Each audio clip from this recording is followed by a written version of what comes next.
Chapter 2. Wilbur. Fern loved Wilbur more than anything. She loved to stroke him, to feed him, to put him to bed. Every morning, as soon as she got up, she warmed his milk, tied his bib on, and held the bottle for him. Every afternoon, when the school bus stopped in front of her house, she jumped out and ran to the kitchen to fix another bottle for him. She fed him again at supper time and again just before going to bed.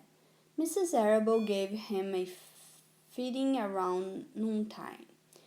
Each day when Fern was away in school, Wilbur loved his milk, and he was never happier than when Fern was warming up a bottle for him. He would stand and gaze up at her with adoring eyes. For the first few days of his life, Wilbur was allowed to live in a box near the stove in the kitchen.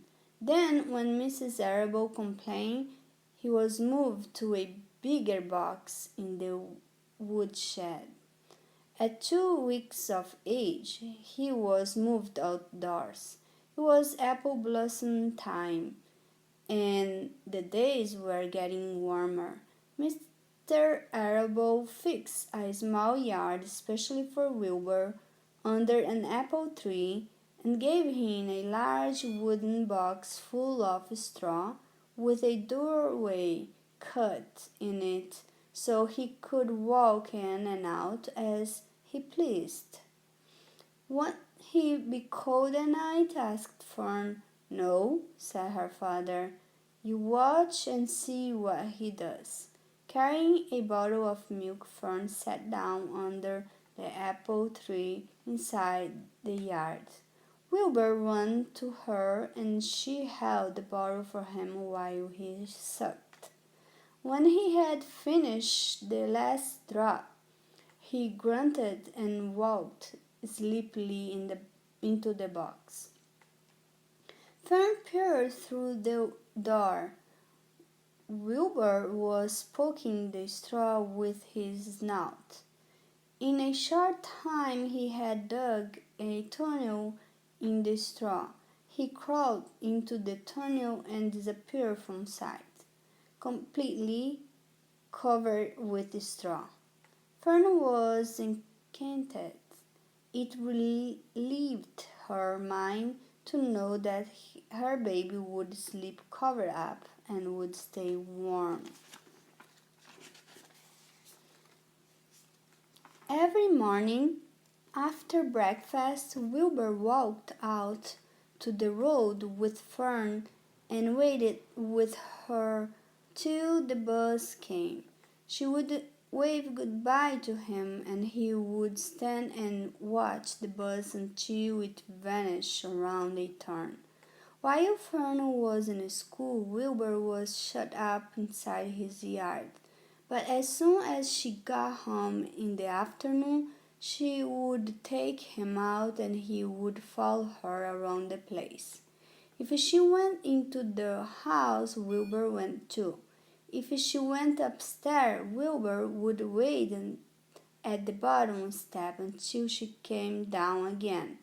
If she took her doll for a walk in the doll carriage, Wilbur followed along. Sometimes on these journeys, Wilbur would get tired and Fern would pick him up and put him in the carriage alongside the doll. He liked this. And if he was very tired, he would close his eyes and go to sleep under the doll's blanket. He looked cute when his eyes were closed, because his lashes were so long. The doll would close her eyes too, and Fern would wheel the carriage very slowly and smoothly so as not to wake her infants. One warm afternoon, Fern and Avery put on bathing suits and went down to the brook for a swim. Wilbur tagged along at Fern's heels when she waded into the brook. Wilbur waded in with her. He found the water quite cold, too cold for his liking. So while the children swam and played and splashed water at each other, Wilbur amused himself in the mud along the edge of the brook, where it was warm and moist and delightful, sticky and oozy. Every day was a happy day, and every night was peaceful. Wilbur was what farmers call a spring pig, which simply means that he was born in springtime. When he was 5 weeks old, Mr. Arable said he was now big enough to sell and would have to be sold. Fern broke down and wept, but her father was firm about it. Wilbur's appetite had increased. He was beginning to eat scraps of food in addition to milk. Mr. Arable was not willing to provide for him any longer. He had already sold Wilbur's 10 brothers and sister. "He's got to go, Fern," he said. "You have had your fun raising a baby pig, but Wilbur is not a baby any longer, and he has got to be sold." "Call up the Zuckermans," suggested Mr. Arable to Fern. "Your Uncle Homer sometimes raises a pig, and if Wilbur goes there to live, you can walk down the road and visit him as often as you like." "How much money should I ask for him?" Fern wanted to know. "Well," said her father, "he's a runt. Tell your Uncle Homer you've got a pig you sell for $6 and see what he says." It was soon arranged.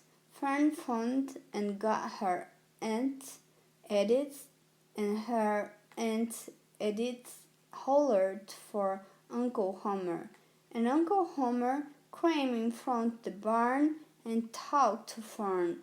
When he heard that the price was only $6, he said he would buy the pig.